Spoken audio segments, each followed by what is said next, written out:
Guys, welcome back to Learner Bits. तो आज हम जानेंगे आईओटी का एक और इम्पोर्टेंट टॉपिक जिसका नाम है रास्पबेरी पाई एंड आर्डिनो। सो ये दोनों का यूज हम क्यों करते हैं, क्या है और इसका आईओटी में क्या यूज है, हम ये जानेंगे। तो बेसिकली ये दोनों ही प्लेटफॉर्म्स हैं और हम इनकी हेल्प से एक आईओटी सिस्टम को बना सकते हैं, आईओटी डिवाइसेस को काम करा सकते हैं, एक आईओटी सिस्टम फॉर्म कर सकते हैं। तो अगर आप ये चाहते हैं इन्हें समझना तो लास्ट तक बने रहें। और लास्ट वीडियो में हमने जो देखा था वो हमने समझा था ये हमारा टॉपिक जिसका नाम था IoT privacy and security solutions. अगर आपने वो नहीं देखा है तो वो भी बहुत इंपॉर्टेंट टॉपिक है, बिकॉज आईओटी सिस्टम में या किसी भी सिस्टम में प्राइवेसी और सिक्योरिटी सबसे इंपॉर्टेंट टॉपिक होता है। तो स्टार्ट करते हैं हमारा आज का टॉपिक। तो जो रास्पबेरी पाई है वो दोनों ही आर्डिनो और ये दोनों ही पॉपुलर प्लेटफॉर्म्स हैं आईओटी के लिए और इनको हम आईओटी प्रोटोटाइपिंग के लिए यूज करते हैं। लेकिन ये दोनों एक दूसरे से डिफरेंट है। अब ये कैसे डिफरेंट है वो हम जानेंगे। सबसे पहले हम आर्डिनो का बात करेंगे। तो आर्डिनो जो है वो एक मिनी कंप्यूटर वो एक माइक्रो कंट्रोलर बोर्ड होता है। सिंपल वर्ड्स में अगर हम इसे जाने तो ये एक छोटा सा कंप्यूटर होता है, ये कंप्यूटर चिप होता है, ये एक छोटा सा कंप्यूटर की चिप होता है जो सिर्फ एक काम को बार बार और फास्ट एग्जीक्यूट कराता है। ठीक है, और जैसे कि सेंसर्स को रीड कराना, मोटर्स को चलाना और एलईडीज को कंट्रोल कराना। आर्डिनो बेस्ट कहाँ पर यूज होता है? तो सिंपल आईओटी प्रोजेक्ट्स में इसका यूज किया जाता है, सेंसर रीडिंग में, एलईडी, मोटर रिले कंट्रोल वगैरह में, ऑटोमेशन में। अगर आपको घर का सिस्टम ऑटोमेटिक बनाना है, घर के फैंस को ऑन ऑफ करना है और मोटर को ऑन ऑफ करना है उसमें, और डोर लॉक को ऑटोमेटिक बनाना है, तो हम इसका यूज आर्डिनो को कर सकते हैं उन्हें ऑटोमेशन प्रोवाइड करने के लिए। और रोबोटिक्स में इसका जैसे लाइन फ्लोअर रोबोट बनाने के लिए या ऑब्स्टिकल अवॉइडर रोबोट के लिए हम इसका यूज कर सकते हैं। ठीक है, तो ये हमारा आर्डिनो है। आर्डिनो की स्पेशल बात यही है कि फास्ट होता है और इजी कोड होता है इसका, और इसे हम आर्डिनो आईडीई पे चलाते हैं। ठीक है, तो जैसे यहाँ पर सारे टॉपिक मेंशन हैं जिसमें फर्स्ट टॉपिक हमारा यही बता रहा है कि आर्डिनो मेन टॉपिक्स यहाँ पर हमने सारे लिख दिए हैं, बाकी हम इसमें जानेंगे। जिसमें हमारा जो आर्डिनो है ये फर्स्ट, ये क्या है? माइक्रो कंट्रोलर है और इसका नाम भी यहाँ पर मेंशन है। ठीक है, ये इसका नाम है। और बेस्ट किसके लिए? ये सिंपल कामों के लिए। अगर आपको सिंपल कोई काम कराना है, इजी कोई टास्क कराना है तो इसका यूज कर सकते हैं। लो पावर सेंसर के लिए, लो पावर सेंसर नोड्स या लो पावर सेंसर डिवाइसेस के लिए बेनिफिशियल है। और डायरेक्ट हार्डवेयर से इनपुट आउटपुट लेता है या देता है, यानी हार्डवेयर से इनपुट आउटपुट करता है। प्रोग्रामिंग की बात करेंगे तो आर्डिनो में C++ का यूज किया जाता है, जिसे हम आर्डिनो आईडीई पे चलाते हैं। ठीक है, आईडीई क्या होता है? हमारा आईडीई मतलब होता है इंटीग्रेटेड डेवलपमेंट एनवायरनमेंट। तो आर्डिनो को रन करने के लिए हम ये ये आईडीई डाउनलोड करते हैं, देन हम उस पर C और C++ की कोडिंग करके आर्डिनो को रन कर सकते हैं। जैसे हम विजुअल स्टूडियो कोड्स का यूज करते हैं हमारे BS कोड का और लैंग्वेजेस के लिए, वैसे ही हम आर्डिनो का यूज करते हैं, आर्डिनो आईडीई का यूज करते हैं आर्डिनो को चलाने के लिए। स्ट्रेंथ इसकी यही है कि लो पावर पर काम कर सकता है, चीप है और इजी GPIO फॉर सेंसर और एक्चुएटर्स। यहाँ पर जो GPIO है इसका मतलब होता है, इसका फुल फॉर्म है जनरल पर्पस इनपुट आउटपुट। मतलब एक हमें पता है आर्डिनो क्या है, एक माइक्रो कंट्रोलर बोर्ड है। तो जो माइक्रो कंट्रोलर बोर्ड है उसमें कुछ पिंस होती है जिसे हम GPIO कहते हैं, जनरल पर्पस इनपुट आउटपुट। यहाँ से इजीली इनपुट आउटपुट लिया जा सकता है फास्ट है, तो यानी यहाँ पे इनपुट आउटपुट करना, जनरल पर्पस इनपुट आउटपुट करना इजी है सेंसर्स और एक्चुएटर्स के लिए।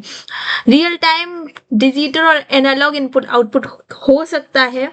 ठीक है, लिमिटेशंस की बात करेंगे तो आर्डिनो की लिमिटेशंस हैं, लिमिटेड सीपीयू, रैम, स्टोरेज होता है। क्यों अब यहाँ पर लिमिटेड सीपीयू, रैम और स्टोरेज होता है? क्योंकि ये एक माइक्रो कंट्रोलर बोर्ड है, ये अपने आप में कोई कंप्यूटर नहीं है, और यहाँ पर कोई ऑपरेटिंग सिस्टम भी नहीं होता है, क्योंकि ये माइक्रो कंट्रोलर बोर्ड है ना, इसलिए।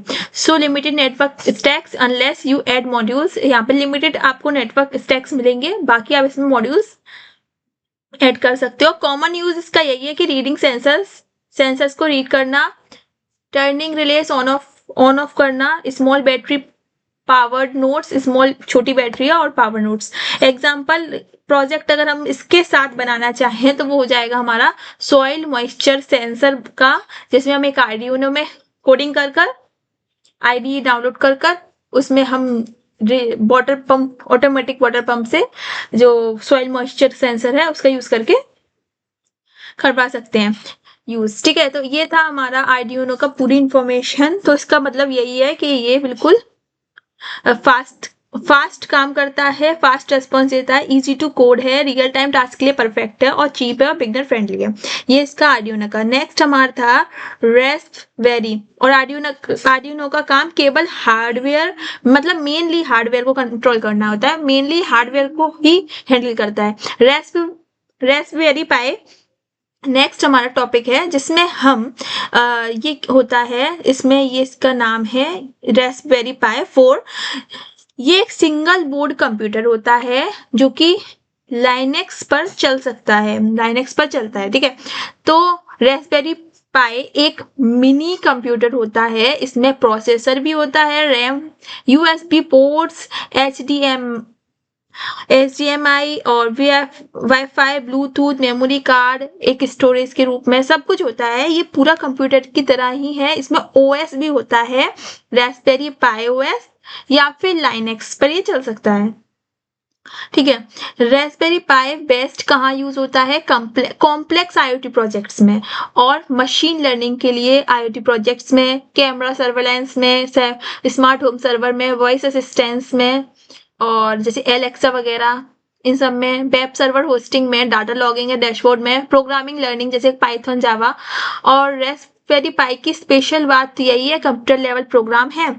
जैसे अगर हम यहाँ बात करें तो हम इस यहाँ पर बेस्ट एप्लीकेशन देखें, एप्लीकेशन नीडिंग मोर कंप्यूट, यहाँ पे ज्यादा कॉम्प्लेक्स थोड़ा सा है कंप्यूट करना, image processing, local web server, wifi, Ethernet used, USB, इन सब के लिए अच्छे से काम करता है। यानी अगर हमें कॉम्प्लेक्स IoT सिस्टम बनाना है, ये बहुत बड़ा IoT सिस्टम बनाना है, तो हम यहाँ पे इसका यूज कर सकते हैं, रास्पबेरी पाई का। ठीक है,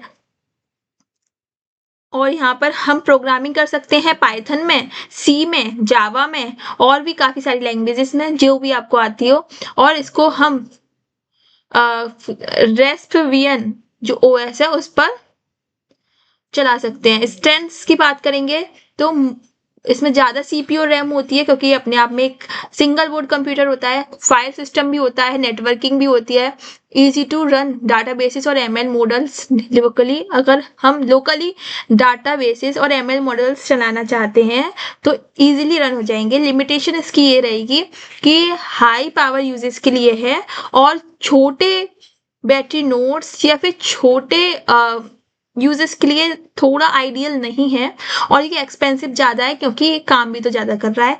नेक्स्ट इसकी बात करेंगे, कॉमन यूजेस इसका ये है कि गेटवे डिवाइसेस में, एज कंप्यूटिंग में और कैमरा प्रोजेक्ट्स में हम इसका यूज़ कर सकते हैं।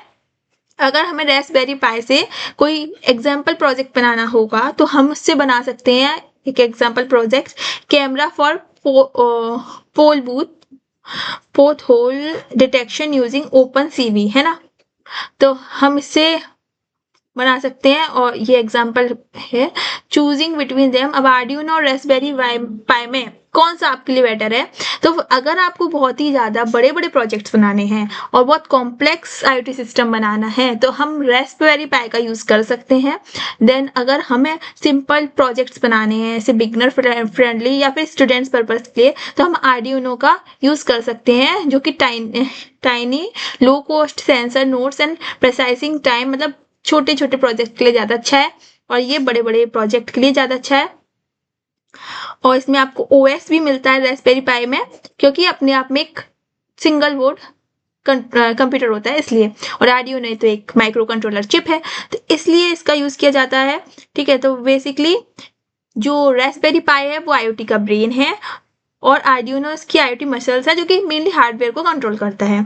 तो आई होप आपको ये समझ में आया होगा। Thank you for watching Learner Bits, keep watching, bye, stay tuned, subscribe please.